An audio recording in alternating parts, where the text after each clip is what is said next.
नमस्कार, मैं हूँ वीना और आप देख रहे हैं राष्ट्रीय जगत विजन न्यूज। लखनऊ की मशहूर कवित्री और लोक गायिका नेहा सिंह राठौर को पुलिस हिरासत में लिया गया है। आपको बता दें कि हजरतगंज के महिला थाने नेहा सिंह को ले जाया गया है, लेकिन क्यों उन्हें हिरासत में लिया गया है, इसकी ठोस वजह अब तक सामने नहीं आई है। लखनऊ की मशहूर कवित्री और लोक गायिका नेहा सिंह राठौर को हजरतगंज पुलिस ने हिरासत में लिया है। पुलिस टीम उन्हें हजरतगंज स्थित महिला थाने लेकर पहुंची है। फिलहाल उनकी हिरासत की कोई ठोस वजह और आगे की कानूनी कार्रवाई को लेकर पुलिस की ओर से कोई आधिकारिक बयान जारी नहीं किया गया है। हालांकि सूत्रों के अनुसार नेहा सिंह राठौर से पूछताछ की जा रही है और पूछताछ के बाद उनकी गिरफ्तारी भी हो सकती है। घटना की जानकारी सामने आने के बाद राजनीतिक और सामाजिक हलकों में हलचल तेज हो गई है।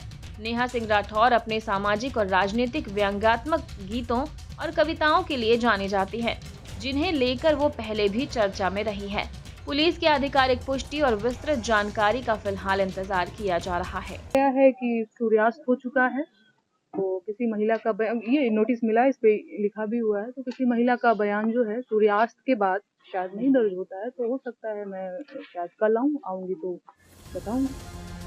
और फिलहाल खबरों में इतना ही। अपडेटेड रहने के लिए हमारे चैनल को सब्सक्राइब कर लीजिए। नई खबरों के नोटिफिकेशन के लिए बेल आइकन जरूर दबाइए। नमस्कार।